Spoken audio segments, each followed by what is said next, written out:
episode of Made in America is brought to you by America's Inventor Lady and Home Talk USA. Home Talk is a proud member of the King's Broadcasting Network, which has been bringing you the best in home-based innovation since 1998. Hi, everyone. Thank you so much for being with us for this episode of Made in America.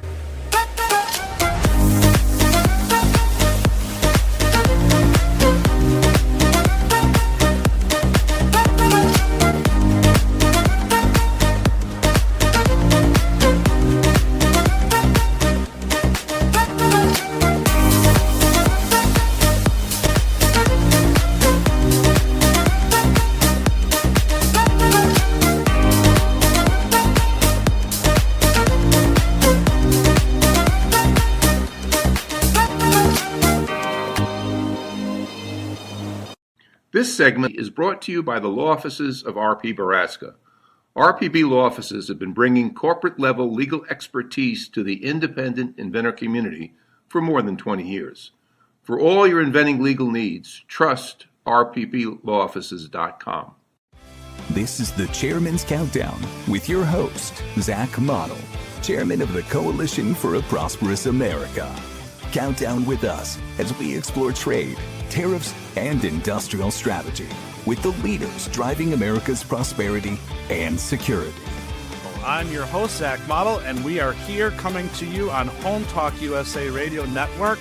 We are streaming live at hometalkusa.com and all across America on your AM radio.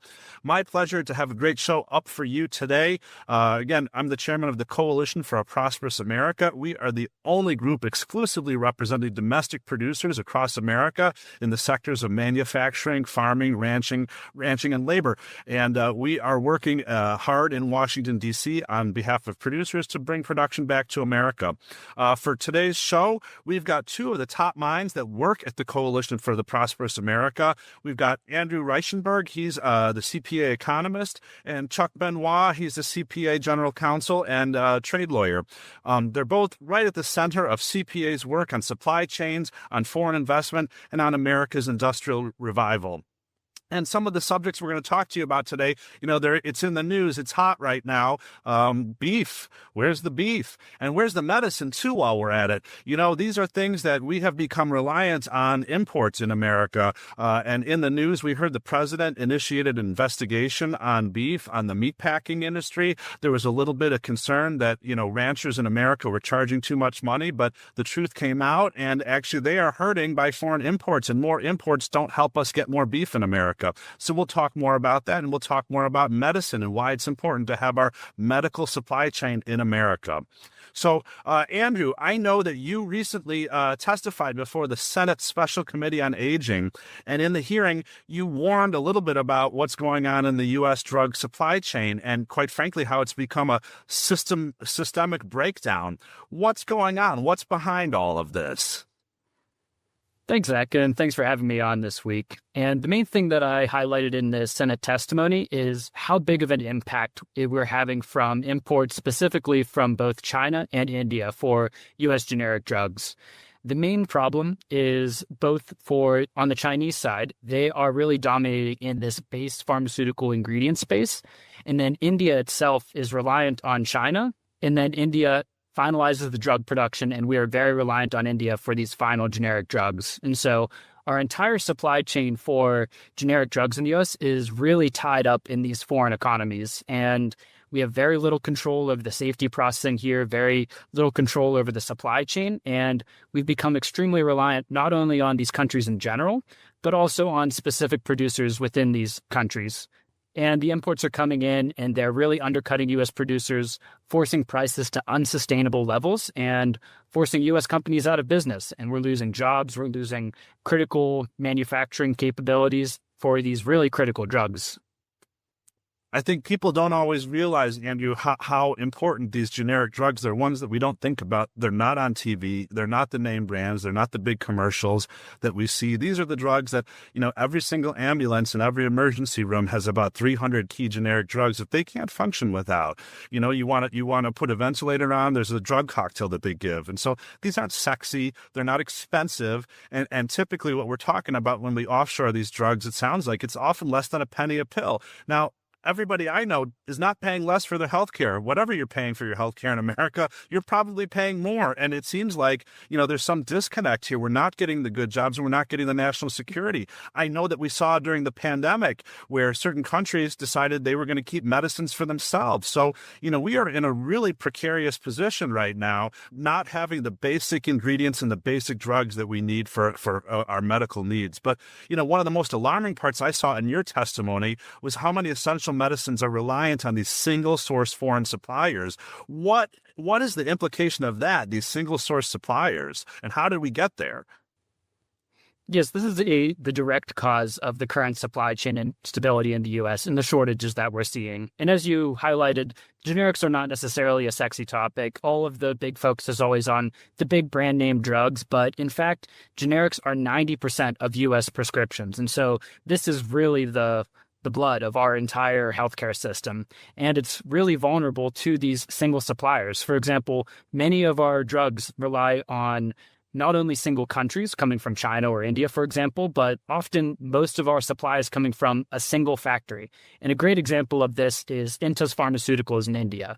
In 2023, the FDA shut down this facility after it discovering a cascade of different failures, included shredded documents, acid dose documents, hiding falsified test data. And this is really just a snapshot into the many different failures we're seeing with safety and sanitary conditions in these foreign factories that the FDA has very little oversight over. And when they are shut down, or whenever there is an accident that happens, whether due to COVID or different supply issues, what we see is a collapse in U.S. supply because we're so over-reliant.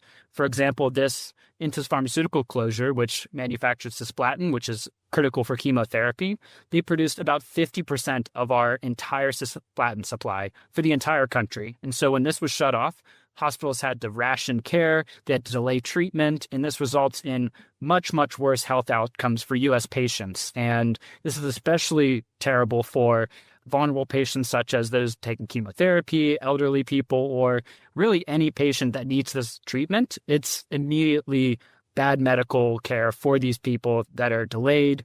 You have to do secondary care, and it's devastating across the system. Yeah, Andrew, you have picked up on a huge thing on how these quality issues are there. I know, a lot of your work has been on the more economic side of it, but I've seen these quality failures, and the public has seen them too. Our listeners, this, how many drugs have been pulled? Blood pressure medication, heparin contamination, antacids were contaminated. Zantac, a couple of years back got pulled because it had carcinogens in them. And so I think people don't realize about how much bad medicine is in their medicine cabinet. And this is stuff I don't know, very few people don't take at least one pill in one way, whether it's an allergy medicine or something like a chemotherapy drug, right? And so we are all affected by this, the lack of the quality, the lack of oversight. And, at CPA, we represent a lot of domestic generic drug manufacturers, and they're upset because the FDA can show up as they should, unannounced, do a full inspection and get right to the data. When it's overseas, frequently what we used to have was they called ahead and scheduled ahead, so it allowed for what you documented, data being shredded and disappearing and cover-ups. I mean, it's just not a way for a nation like America, right, a world superpower dependent on this third world drug manufacturing, giving us substandard products that frankly aren't saving anybody any money. But you started to touch on it and how this offshoring, it's hollowed out our supply chain so much to the point that we have these shortages, right? We can't even get medicine. I mean, what's going on with that? And from a national security standpoint, right, this isn't just a healthcare problem, is it? No, this is the core reason behind the shortages. It's not just the import reliance, but it's these cheap imports that are coming in, undercutting U.S. businesses and forcing them out of the market entirely. And what this is doing is it's creating a huge shortage in U.S. production where we don't have enough domestic capacity anymore for a lot of these critical drugs to be able to produce them in a crisis. And so this is exactly what happened during COVID whenever other countries were restricting their supply to the U.S. and we had all these shortages of different medical equipment, different drugs. And this can become a geopolitical issue with a country like China, but it often can just be because of an emergency. For example, India, which is not necessarily a geopolitical adversary, they had to cut off supply to the U.S. because they had their own market to care for. What we need to have domestic U.S. production. And it's also important to note that these cheap imports that we've become reliant on from places like India, they're also lower quality. Studies have shown that Indian drugs have a 55% higher rate of adverse events than U.S.-made generics. And so that's right. We're not even getting good bang for our buck. No, we're not, Andrew. We're not getting the jobs. We're not getting the national security. This is no way for a country like America to be run. And, people say, well, like you mentioned, India, they're not a geopolitical rival necessarily, but this is not about friends and allies. This is about national security. This is about making sure that we can take care of our soldiers in a time of conflict and our people in a time of crisis, and that we have the right quality for our drugs. Now, I know we've got a few minutes left before the break, but what about costs, right? If we bring this drug manufacturing back home and we have billions of dollars, we represent a lot of producers who are ready to make major investments in America, billions of dollars, maybe even trillions when you add them all up, in terms of creating drug supply in America and employing Americans. Is this going to raise the cost for consumers? Is this going to make medical prices go up or not? What do you think? Not at all. And that's the main important factor to remember here, that manufacturing, the actual cost of making the drug, is tiny compared to what the drug's final price is, the price that you'd pay in the pharmacy or the price that hospitals pay. And the reason behind this is that the middlemen, the PBM, the wholesalers, insurance, pharmacies, they capture 2/3 of the drug's final cost. And so that means any added cost to bring production back to the U.S. is only a few pennies per the dollar compared to the middleman margins. And these middleman margins have not been passed on to consumers either. And so Medicare and Medicaid will also automatically adjust. And the real cost really comes from when we have these shortages. Hospitals see 300 to 500% markups, and that's where the real cost happens. And it's also a national security cost. The DOJ doesn't even know. People dying, literally dying. Mm-hmm. This is a life and death issue. And I think we can all agree there's a lot of reforms needed in healthcare, and we got to get the middlemen out, but we got to get the national security first. We got to get the medicine made here, the safety and the security. So we're going to take a quick break. Again, here we are on Home Talk USA Radio. This is the Chairman's Countdown, and we'll be back with you in just a few minutes right here at HomeTalkUSA.com and all across America. Don't touch your dial. Thank you for being here with us. This segment of Invent America TV is brought to you by SearchQuest Patent Search. SearchQuest provides for a comprehensive patent search that searches the entire world and not just the U.S. Patent Office. Make sure that before you spend those big bucks having a patent written, you've done your due diligence by getting a comprehensive patent search. Use SearchQuestPatents.com for all your patent search needs. They scour the world for you. Hey everybody, welcome back to the Chairman's Countdown. I'm your host, Zach Mottl, coming to you right here on Home Talk USA Radio Network, and we are streaming live at HomeTalkUSA.com all across America. Before the break, we were talking with Andrew Reichenberg, our economist at the Coalition for a Prosperous America. We got into a little bit about what's going on with the generic drug supply chain and why it's not here in America, why it needs to be. But now we want to get into where's the beef. As I mentioned earlier, beef has been in the news as prices have risen quite a bit, and there was some noise made that American ranchers might be charging too much money. But quite frankly, that's not the case, and we've now seen the data. The ranchers, people who raise the cattle here in America, they're getting paid less and less, but you're paying more and more at the grocery store. What's going on here? Well, a lot of people have started to zero in on the big four meatpackers in America, and we've got Andrew here to help us unpack the whole beef issue. So, Andrew, your new beef report, it's getting a lot of attention. What did you uncover in this about foreign influence and the concentration in the beef industry? So it's no surprise that the U.S. is having very, very high beef prices recently, and these prices have increased massively over the past year. But it's important to really look at who's benefiting from these higher prices. And ranchers are not seeing any of this benefit. All the benefits are going towards consolidation in the meatpacking sector. As you alluded to, there are 4 major meatpacker companies, and they control about an 80 to 85% market share. And what these meatpackers are doing is they're pitting U.S. ranchers against low-cost imports in order to lower prices paid to ranchers. So they're trying to make U.S. ranchers pay basically developing country prices, countries prices that you pay to Mexican ranchers, Argentina ranchers, while at the same time, they're using this concentrated market power to raise prices at the grocery store to U.S. consumers. And USDA data confirms this, that there is a growing margin between what's actually paid to ranchers and what's paid in the grocery store. And the meat packers are capturing all of this margin. And the main reason why the prices are rising as well is that the import supply is becoming unstable and is becoming import dependent. We're at the lowest cattle herd since 1951. And so our cattle ranchers have been being forced out of business. They're not benefiting, and we're having a much lower domestic supply, which is leading to higher prices as well.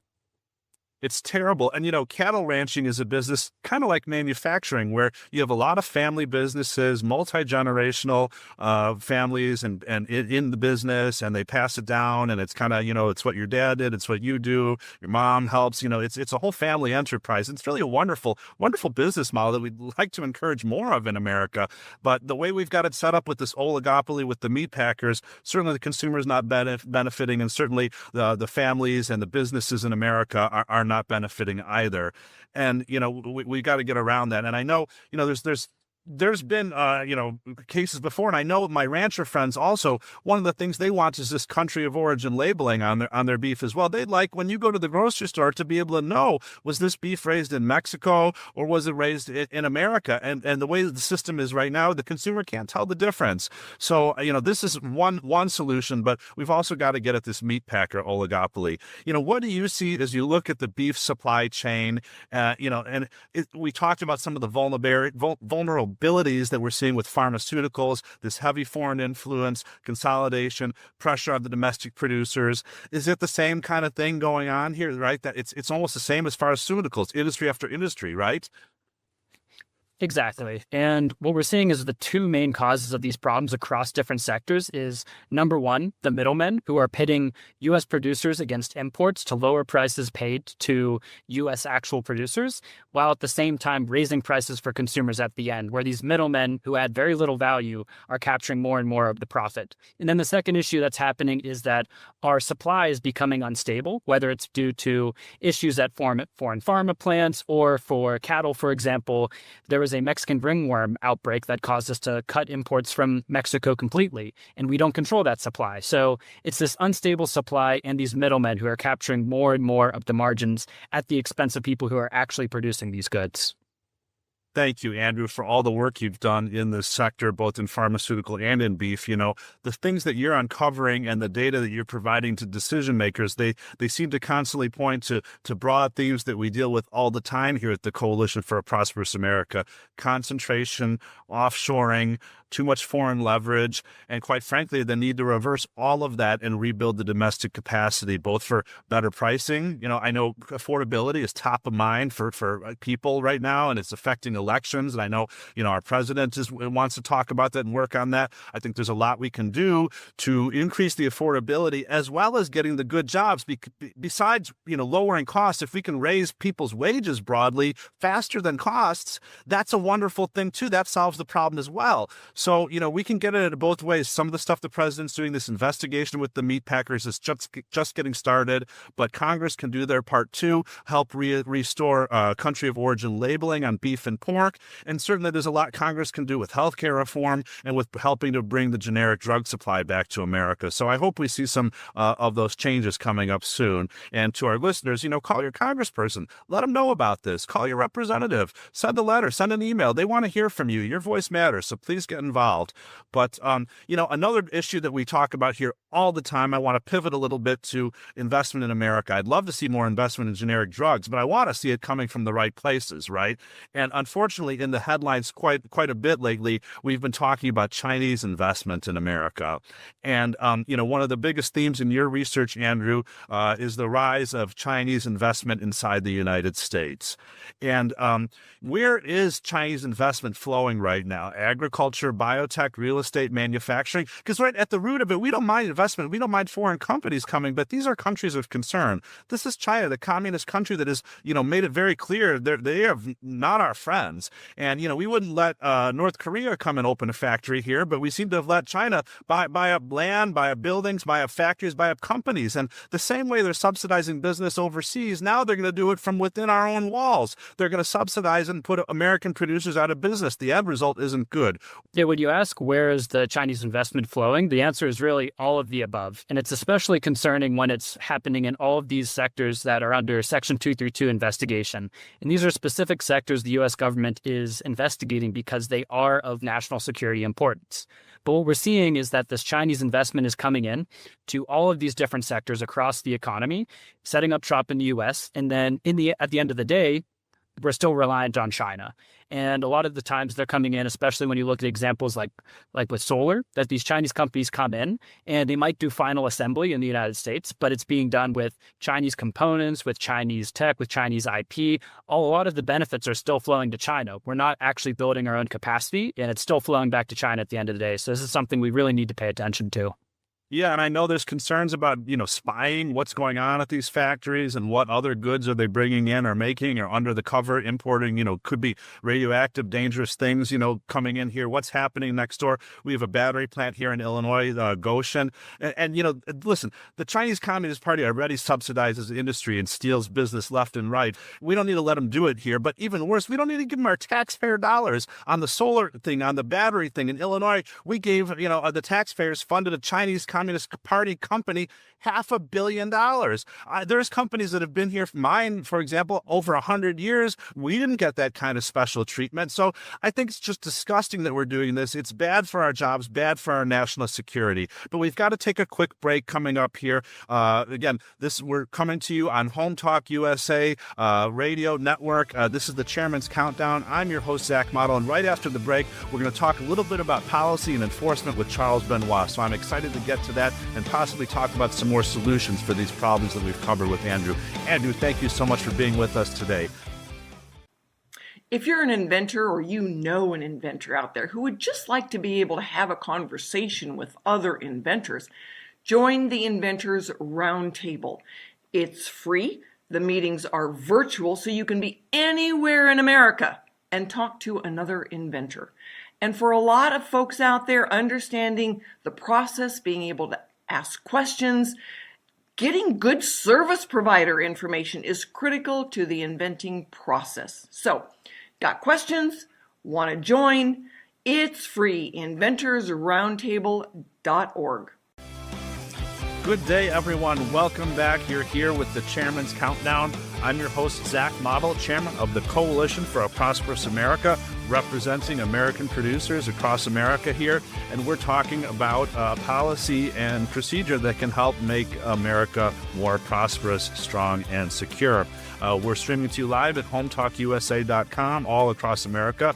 Earlier, we were talking with Andrew Reichenberg, CPA's economist, about some beef and generic drug supply chain issues and how we can make them better for America. And Andrew has done a lot of research and given a lot of testimony, a lot of data on these things. We've got Charles Benoit. He's our trade counsel at the Coalition for Prosperous America.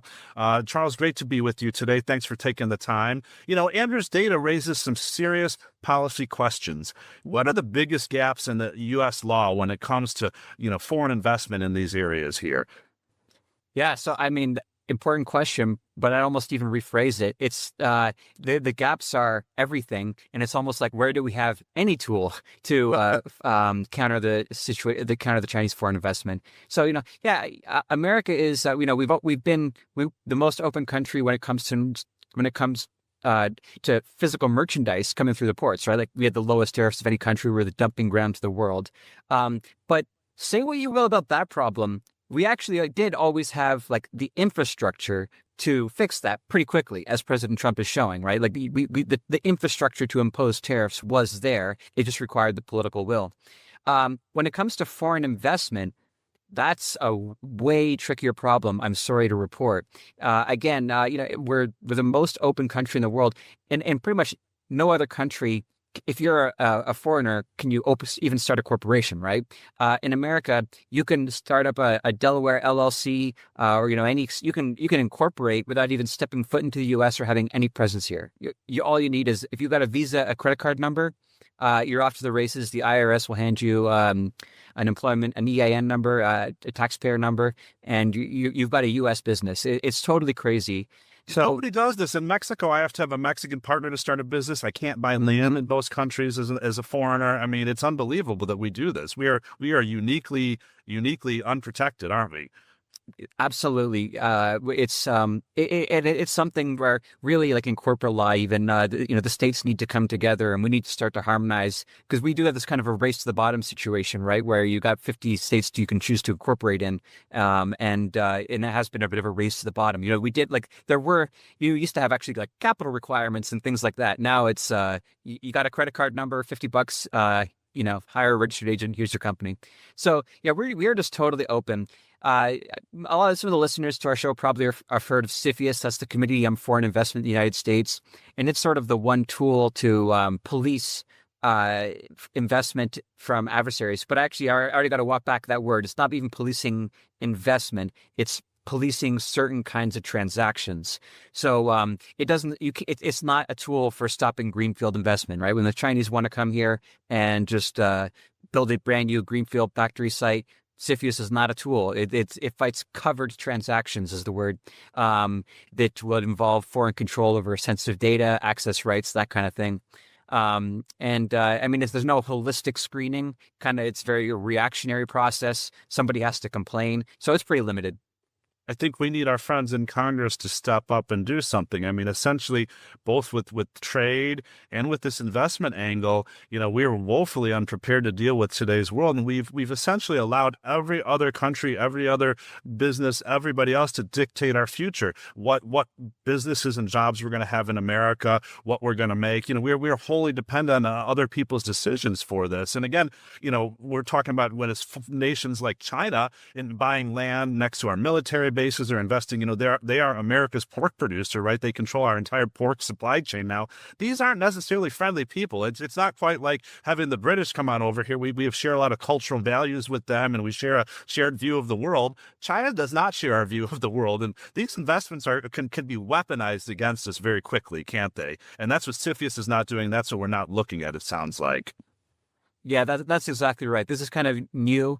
It wasn't a big problem in America's history. Like, the American Protective League, and part of their statement of principles was, we welcome foreign investment from friendly countries. Like, come on in. If you can build a better widget, you are free to compete in our market and pay American wages and, compete on that level ground.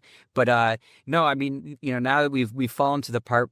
We fall into the low, right? I mean, in the 19th century, it was Britain was the dominant economic power, and then by 1900 we became the world's factory.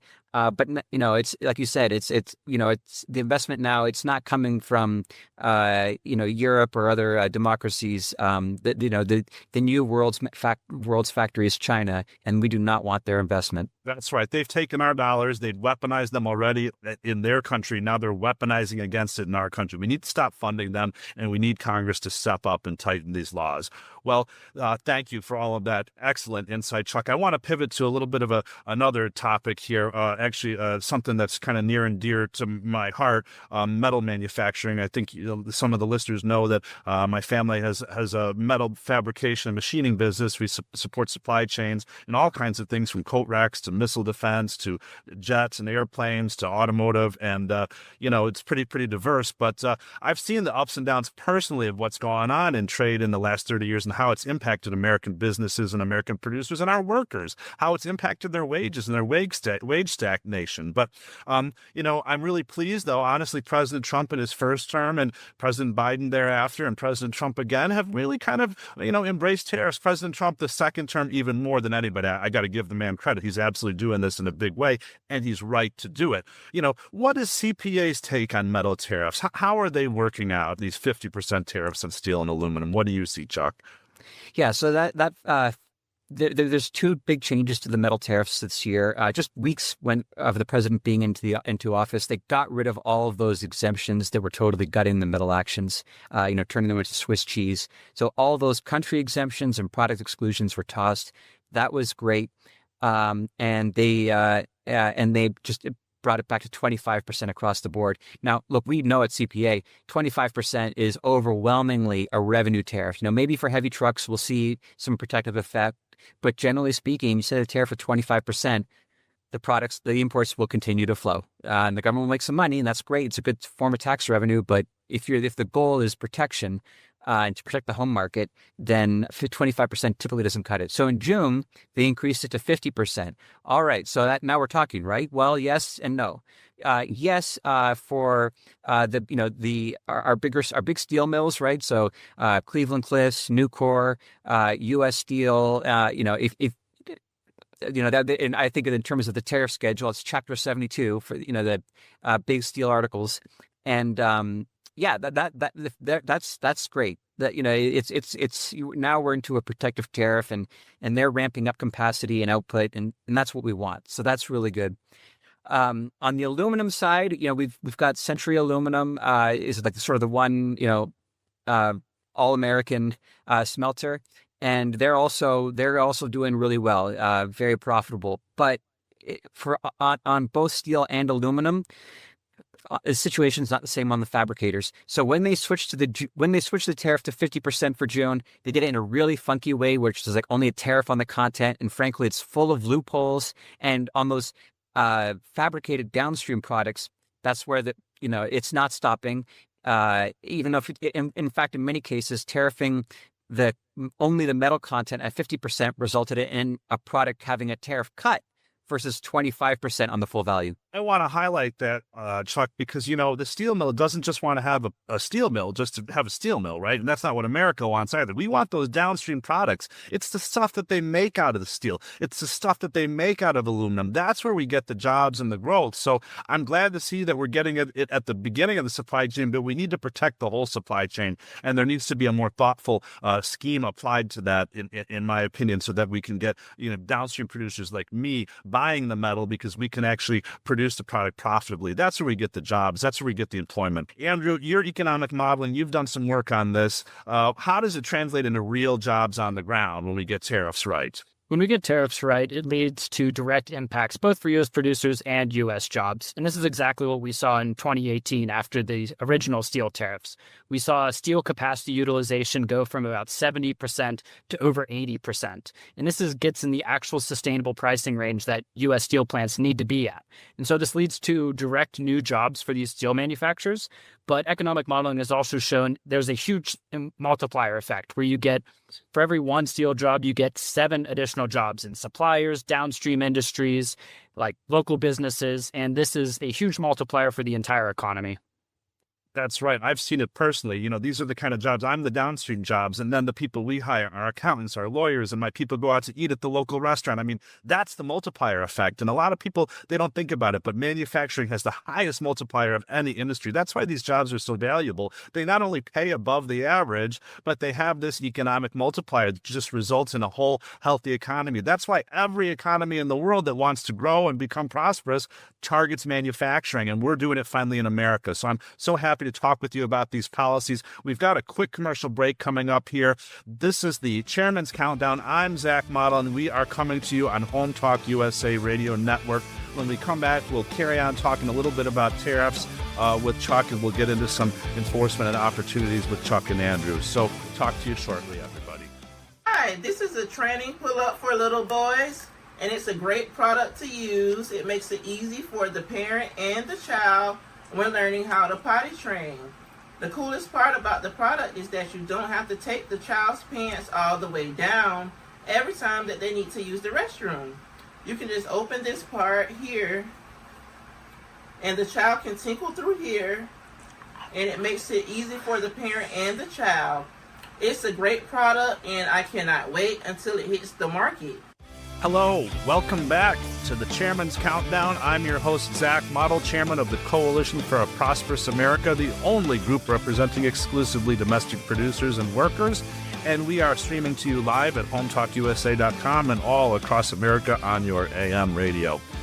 Earlier in the show, we talked a little bit about beef. We talked about generic drugs. We talked about metal manufacturing and tariffs and the opportunity that we have in America to bring these jobs back and increase our national security while we're at it. What's not to like about it?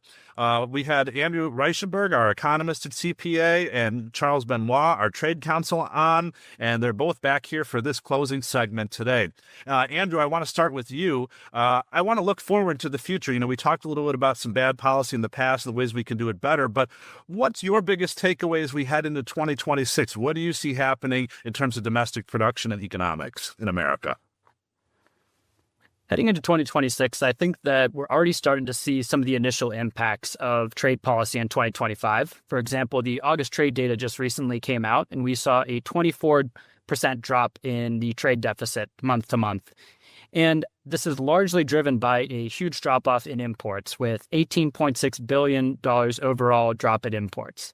This is directly for many U.S. producers, but right now it's often not sufficient. Right now, this has been a very broad approach, and I think moving forward, what we should be looking forward to is a very product-by-product, sector-specific approach to really bring a lot more direct help to U.S. producers. I think in the meantime, it's also important to note that we do have a bit of a cost of living crisis coming on. We have inflation that's rising month to month, and some of the main factors here have been housing, food, and energy.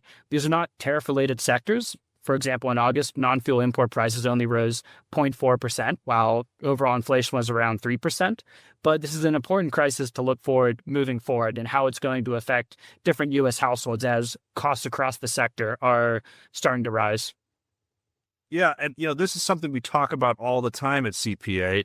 And when we worry about inflation, we talk about inflation. You have to realize there's two sides of that coin, right?